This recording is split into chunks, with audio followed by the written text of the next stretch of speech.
रवि और उसका दोस्त देव शराब पीते हुए। रवि यार, अगर मैंने शादी नहीं की तो मेरा बाप मुझे जायदाद में एक फूटी कौड़ी भी नहीं देगा। लेकिन मुझे अभी शादी नहीं करनी है, मैं क्या करूं, मुझे कुछ समझ नहीं आ रहा है। इतने में देव की पत्नी नेहा वहां आ जाती है। तुम लोग फिर शुरू हो गए, पता नहीं तुम्हारी शराब की लत कब दूर होंगी। देव, तू ऐसा कर कि मेरी बीवी को तू अपनी पत्नी बनाकर अपने बाप के सामने ले जा। नेहा, ये तुम क्या कह रहे हो? रवि, तुम पागल हो गए हो क्या? तुम्हें समझ में आ रहा है कि तुम क्या बोल रहे हो? मैं सही बोल रहा हूँ। तुझे अभी शादी नहीं करनी, इसलिए तू मेरी बीवी को अपनी पत्नी बनाकर अपने बाप की जायदाद को अपने नाम कर लेना। उसके बाद तुम इसके लिए मुझे 2 लाख रुपए दे देना। नेहा, मैं तुम्हारे इस पाप में तुम्हारा साथ नहीं दूंगी। अरे यार, तुम्हें कोई गलत करने के लिए थोड़े ही कह रहा हूँ। तुम्हें बस उसकी बीवी बनने का नाटक करना है। इसके लिए हमें पैसे भी तो मिलेंगे। और वो दोनों नेहा को रवि के पापा के सामने अपनी पत्नी बनाकर ले जाता है। रवि, पापा ये नेहा है और ये देव इसका चचेरा भाई है। रवि के पापा नेहा को देखकर बोलते हैं कि आखिर तुमने अपनी मनमानी की और अपनी पसंद की लड़की से शादी करी। नेहा उनके पैर छूती है। रमेश, सदा सुखी रहो, और अपना गुस्सा भुला देते हैं। थोड़ी देर बाद रमेश नेहा को अपने रूम में बुलाता है और उसे एक हार गिफ्ट में देता है। ये क्या पापा जी, ये तो बहुत महंगा होगा ना। बेटा, ये सब तुम्हारा ही तो है। मेरा एक ही बेटा है। जब वो 12 साल का था तो उसकी माँ का देहांत हो गया था। मैंने अकेले उसे पाल पोस कर बड़ा किया है। उसकी हर जिद मैंने पूरी की है। शायद इसीलिए उसने अपनी मनमानी से शादी कर ली। अच्छा, कोई बात नहीं, ये हार पहनकर नहीं दिखाओगी? जरूर पापा जी। वो हार पहनने लगती हैं। पीछे से रमेश आकर उसको हार पहनने में मदद करने लगता है। कुछ दिन बाद नेहा रवि को ऑफिस जाने के लिए बैग लाकर देती है। रवि उसके हाथ से बैग लेकर चला जाता है। रमेश ये देखकर बहुत दुखी होता है। वो समझता है कि उन दोनों में कुछ अनबन चल रही है। शाम को वो रवि से बात करते हैं। तुम्हारे और बहू में कुछ झगड़ा चल रहा है क्या? तुम दोनों, लगता ही नहीं है कि तुम्हारी नई नई शादी हुई है। अगर ऐसा ही चलता रहा तो मैं तुम्हें अपने जायदाद में से एक चवन्नी भी नहीं दूंगा। ऐसी कोई बात नहीं है पापा जी, मैंने तुमसे ज्यादा दुनिया देखी है। देखो, शादी तो तुमने अपनी मर्जी से कर ली, लेकिन जायदाद में हिस्सा मैं अपनी मर्जी से दूंगा।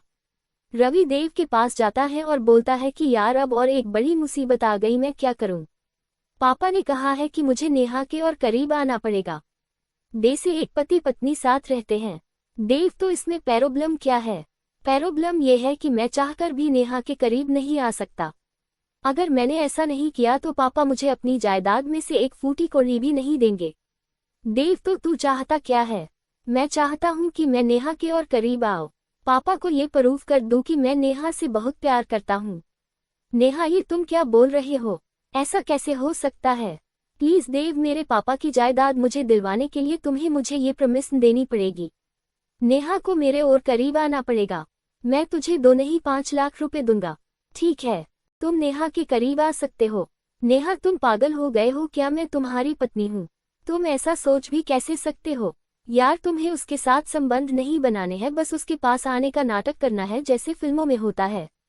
तुम्हें उसके साथ प्यार और रोमांस करने का नाटक ही तो करना है। दूसरे दिन रवि डाइनिंग टेबल के पास अपने पापा को आते देख वो जल्दी से नेहा को अपनी बाहों में भर लेता है और उसके साथ रोमांस करने लगता है। ये देख रमेश बहुत खुश होता है। सुबह के टाइम नेहा अपने ससुर को चाय देती है और कहती है, पापा जी आप चाय पीजिए, मैं देव को चाय देकर आती हूँ। वो देव के रूम में चली जाती है, उसे जगाकर चाय देती है। तभी देव उसे कसकर पकड़ लेता है और उसके साथ रोमांस करने लगता है। नेहा बोलती है कि तुम ये क्या कर रहे हो? बाहर पापा जी बैठे हैं। अरे, अपनी पत्नी के साथ प्यार ही तो कर रहा हूँ। अच्छा ठीक है, पहले दरवाजा तो बंद कर लेने दो। जब वो दरवाजा बंद करने जाती है तो उसका ससुर उसे देख लेता है। वो घबरा जाती है और उनसे माफी मांगने लगती है। रमेश, आ जाने दो रवि को, मैं सब उसे बता दूंगा। नहीं पापा जी, आप उन्हें कुछ मत बताएगा। आप जैसा कहोगे मैं वैसा ही करूंगी। अच्छा तो ठीक है, तुम्हें मेरे साथ एक रात गुजारनी पड़ेगी। आप ये क्या कह रहे हैं? आप मेरे पिता समान हैं। मैं ऐसा नहीं कर सकती। बाद में वो देव को ये सारी बात बताती है। देव उसे कहता है कि तो सो जाओ ना उसके साथ, क्या फर्क पड़ता है? आखिर खीर एक बार झूठी हो या 1000 बार कहलाती तो वो झूठी ही है ना। तुम पैसों के लालच में इतना गिर जाओगे मैंने कभी नहीं सोचा था।